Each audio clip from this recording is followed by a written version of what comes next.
আসসালামু আলাইকুম। চলে আসলাম আরেকটা ভিডিও নিয়ে। আপনারা সবাই কেমন আছেন? আশা করি খুব ভালো আছেন। তা আপনারা তো আমি খুব ভালো আছি। দেখতে পাচ্ছেন খুব মজার একটা নুডলস রান্না করেছি। তো এই নুডলসটা আমি কীভাবে রান্না করলাম চলেন দেখে আসি। তো প্রথমে তো একটা হাঁড়িতে গরম পানি দিয়েছি এখানে। তারপরে এখানে নিয়েছি আমি 2টা নুডলসের প্যাকেট, ফ্যামিলি প্যাকেট নিয়েছি 2টা, কোকুলা এগ চিকেন নুডলস। তো এই প্যাকেটগুলো থেকে আমি নুডলসগুলো খুলে নিয়েছি এখানে, এই তো দেখতে পাচ্ছেন। গরম পানিতে দিয়ে দিচ্ছি আমি এখানে গাজর কুচি করে রেখেছিলাম আগে, গাজর দিয়ে দিলাম। চাইলে এটা আপনারা স্কিপ করতে পারেন, আর গাজরটা দিলে অনেকটাই মজার হয়। তারপর দিয়ে দিচ্ছি এখানে গরম পানিতে নুডলসগুলো। আমি 5 মিনিট নুডলসটাকে সিদ্ধ করে নেব।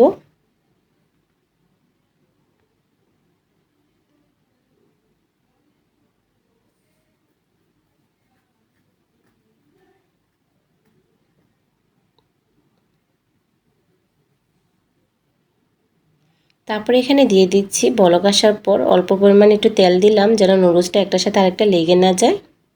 এই অবস্থায় তেলটা দিলে নুডলসটা খুবই ঝরঝরে থাকে, একটার সাথে আরেকটা লেগে যায় না। এই তো ফাইনালি নুডলসটা সিদ্ধ হয়ে গিয়েছে। এখন এটাকে আমি উঠিয়ে নেব।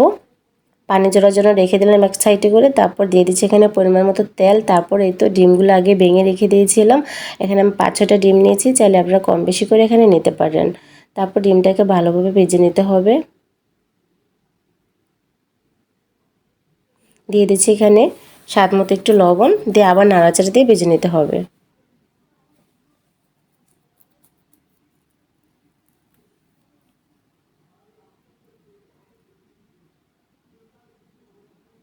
ভাজা হয়ে আসছে। এখন এর সাথে দিয়ে দিচ্ছি আমি একটা কাঁচা টমেটো, পাকা টমেটো।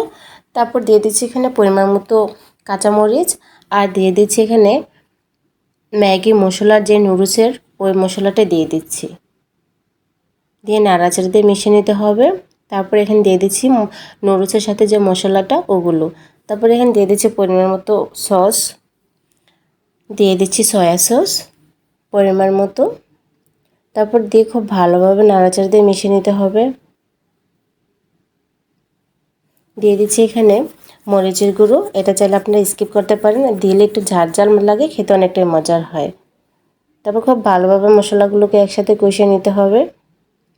এখন দিয়ে দিচ্ছি নুডলসগুলো, যে পানি থেকে আমি জড়িয়ে রেখে দিয়েছিলাম সবগুলো নুডলস আমি দিয়ে দিচ্ছি। তো এইভাবে নুডলসটা রান্না করলে না খেতে অনেকটাই মজার হয়। বাচ্চারা ছোট বড় সবাই পছন্দ করে খেতে। বিকেলে চায়ের নাস্তা এটা রাখতে পারেন। এই তো সবগুলো মশলার সাথে আমি নুডলসগুলোকে মিশিয়ে নিচ্ছি। খুব ভালোভাবে নাড়াচাড়া দিয়ে মিশিয়ে নিতে হবে। বাসায় যদি মেহমান আসে হঠাৎ করে, ঝটপট এই নুডলসটা এবার রান্না করে নিতে পারেন, খেতে কিন্তু ভীষণই মজার হয়।